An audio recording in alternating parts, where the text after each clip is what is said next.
오늘 우리에게 주신 말씀은 출애굽기 14장 10절로 14절 말씀입니다. 제가 봉독하겠습니다. 거룩하신 하나님의 말씀입니다. 바로가 가까이 올 때 이스라엘 자손이 눈을 들어본즉 애굽 사람들이 자기들 뒤에 이른지라.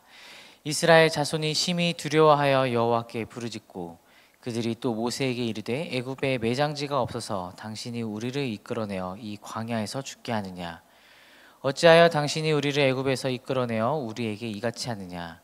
우리가 애굽에서 당신에게 이른 말이 이것이 아니냐. 이르기를 우리를 내버려 두라. 우리가 애굽 사람을 섬길 것이라 하지 아니하더냐.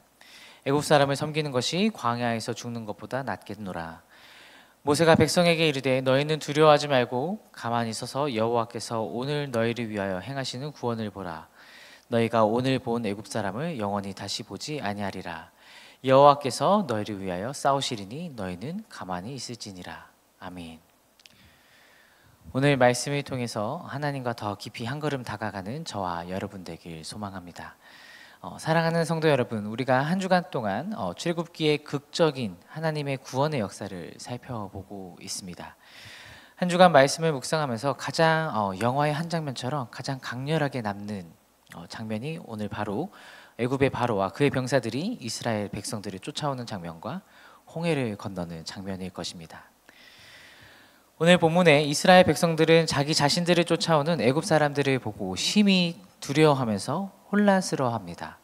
어떤 이는 여호와 하나님께 부르짖고 어떤 이들은 모세에게 항의를 합니다. 그 정확하게 어떻게 항의했는지는 기록되어 있지 않습니다만 기록된 것처럼 애굽에 매장지가 없어서 우리를 여기까지 끌어내서 죽게 하느냐, 우리를 그냥 애굽 땅에서 그들을 섬기게 두지 왜 이 광야에까지 와서 우리를 죽게 하느냐 라면서 항의를 하는 모습을 살펴볼 수 있습니다. 모세의 입장에서 보면 참 황당한 상황이라고 생각할 수 있습니다. 애굽에 이집트의 압제에서 벗어나서 춤추고 기뻐하던 모습이 바로 엊그제 같은데 바로 돌변한 모습을 볼 수 있다는 것이죠. 어찌 보면 생사가 오고 가는 상황이라는 것을 감안했을 때 이해할 수도 있을 것 같습니다. 그러나 지금까지 하나님이 일하시고 역사하시는 그 모습들을 체험한 이들이 보여준 모습은 어디에도 하나님이 없는 것 같아 보입니다. 우리의 신앙생활도 이와 마찬가지지 않을까요? 신앙생활을 열심히 하다가도 내 삶이 강팍해지면 교회를 떠나는 모습을 볼 수가 있습니다. 그러나 성숙한 신앙인은 이전보다 더 하나님께 더 매달리는 사람들일 것입니다. 두려움은 왜 생기는 것일까요? 두려움은 내가 통제할 수 없는 미래, 예측할 수 없는 상황에서 두려움이 생기는 것입니다. 압박감과 두려움과 쫓김, 그런 상황을 겪고 있는 우리의 삶, 이러한 것들로 인해서 우리가 오늘 우리가 누려야 할 하나님과의 교제, 그리고 그 은혜를 포기하는 것, 이것은 바로 죄입니다. 하나님을 의지하지 않으면서 하나님이 구원해 주실 것이라는 확신이 없으면서 하나님이 도와주실 것이라는 그 믿음이 없으면 오늘 본문에 나타난 이스라엘 백성들과 별반 차이가 없을 것입니다. 사단은 우리에게 매일의 삶 속에서 두려움을 심습니다.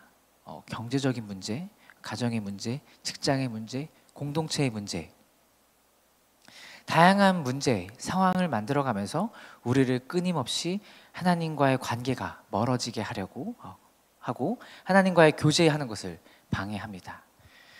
이사야 41장 10절에 이렇게 기록되어 있습니다. 두려워 말라, 내가 너와 함께함이니라. 놀라지 말라, 나는 내 하나님이 됨이니라. 내가 너를 굳세게 하리라. 참으로 너를 도와주리라. 참으로 나의 의로운 오른손으로 너를 붙들리라. 이 말씀처럼 하나님은 참으로 우리가 어떤 상황 가운데 있든지 항상 도우시는 분임을 확신해야 합니다. 오늘 본문에서도 마찬가지로 모세가 두려움에 빠진 이스라엘 백성들에게 향해서 말합니다. 두려워하지 말고 가만히 있으라. 우리 하나님께서 우리를 구원하시는 것을 보라. 두려움을 이기는 방법은 잠잠히 하나님께 맡기는 것뿐입니다.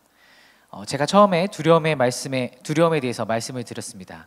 내가 어떻게 나의 힘으로 할 수 없는 상황, 미래에서 오는 것이라 말씀드렸죠.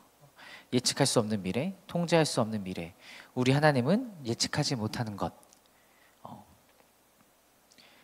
예측하지 못하는 것조차 가늠하시고 내가 통제할 수 없는 것조차 또한 통제하실 수 있는 분이심을 확신하시길 바랍니다.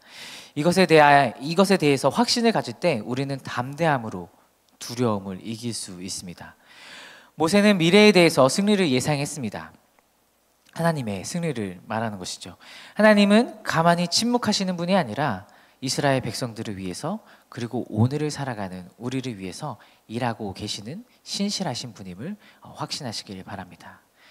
사랑하는 말씀사랑 공동체 성도 여러분, 삶을 살아가는데 두려운 마음이 항상 생기기 마련입니다. 내일은 어떻게 살아가야 하지? 혹은 당장 닫혀있는 해결되지 않은 문제들로 하나님을 찾기보다 걱정과 근심이 앞서십니까? 온전한 하나님을 향한 믿음이 없을 때 인간은 보이는 것을 두려워하게 됩니다. 예수님과 제자들이 배를 타고 가다가 폭풍을 만났을 때도 마찬가지죠. 제자들은 큰 파도를 보면서 두려움에 빠졌습니다. 그 이유는 예수님을 온전히 믿지 못했기 때문입니다. 그런데 사랑하는 여러분, 하나님 앞에서 문제될 것이 무엇이 있겠습니까? 전능하신 하나님께서 해결해 주시지 못할 것은 하나도 없습니다.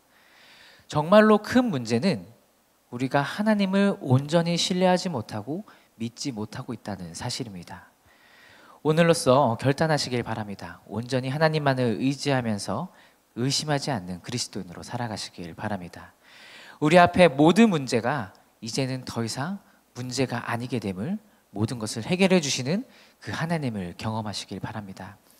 그리고 여러분의 삶에서 하나님께서 주시는 그 문제를 해결해 주시는 기쁨과 평안을 누리면서 오늘을 살아가는 저와 여러분이 되시기를 주님의 이름으로 축복합니다. 기도하겠습니다. 하나님, 이스라엘 백성들의 그 어리석은 모습을 보면서 우리의 신앙생활의 모습을 다시 한번 살펴봅니다. 내 앞에 놓여진 문제들로 인하여서 아직 닥쳐오지 않은 그 미래에 대해서 걱정하고 근심하고 두려워했던 모습들을 회개합니다. 이제는 그 모든 것들을 주님께 맡기기 원합니다. 이제는 두려움으로 인해서 하나님과 교제하는 것이 방해받지 않기를 소망합니다. 주님을 더 의지하고 신뢰하며 두려움을 이기고 문제가 해결되어서 삶의 평안과 기쁨을 누리는 우리 모두가 되게 하옵소서. 하나님을 온전히 신뢰하는 이 신앙이 우리 가정과 가문의 대대로 흘러가게 하옵소서. 감사합니다. 예수 그리스도의 이름으로 기도드립니다. 아멘. 함께 공동 기도 제목을 읽고 기도하도록 하겠습니다. 지금 들은 말씀이 내 삶으로 이어지게 하옵소서. 말씀 묵상이 길입니다라는 표현을 우리 모두가 마음에 새기고 묵상 소그룹 모임을 통해 말씀상 운동에 힘쓰는 교회 되게 하옵소서. 우리 교회의 다음 세대들을 축복하시고 예수님처럼 영과 육이 말씀으로 자라나며 우리 교회의 기둥으로 자라나게 하옵소서. 우리나라의 정치, 경제, 사회가 안정되도록 도와주시고 한반도와 동아시아 그리고 오늘의 세계에 하나님의 평화가 강물같이 흐르게 하옵소서. 육체의 질병과 마음의 질병으로 고통받는 성도들에게 회복의 은혜와 평안의 은혜를 베풀어 주옵소서. 함께 읽으신 공동기도 제목과 가지고 나오신 개인의 기도 제목을 함께 기도하시다가 삶의 자리로 나아가겠습니다. 기도하겠습니다. 하나님 감사합니다. 오늘도 우리와 함께 하시고 이곳에 임재하시는 주님 믿습니다. 하나님, 출애굽을 하던 이스라엘 백성들의 모습을 오늘 함께 묵상했습니다. 하나님을 기뻐 찬양하면서도 완전히 신뢰하지 못했던 그들의 모습이 바로 우리의 모습이었음을 깨닫습니다. 그래서 어려움을 만나거나 문제가 생겼을 때 두려움이 먼저 찾아와 혼란 속에 빠져있는 그들의 모습과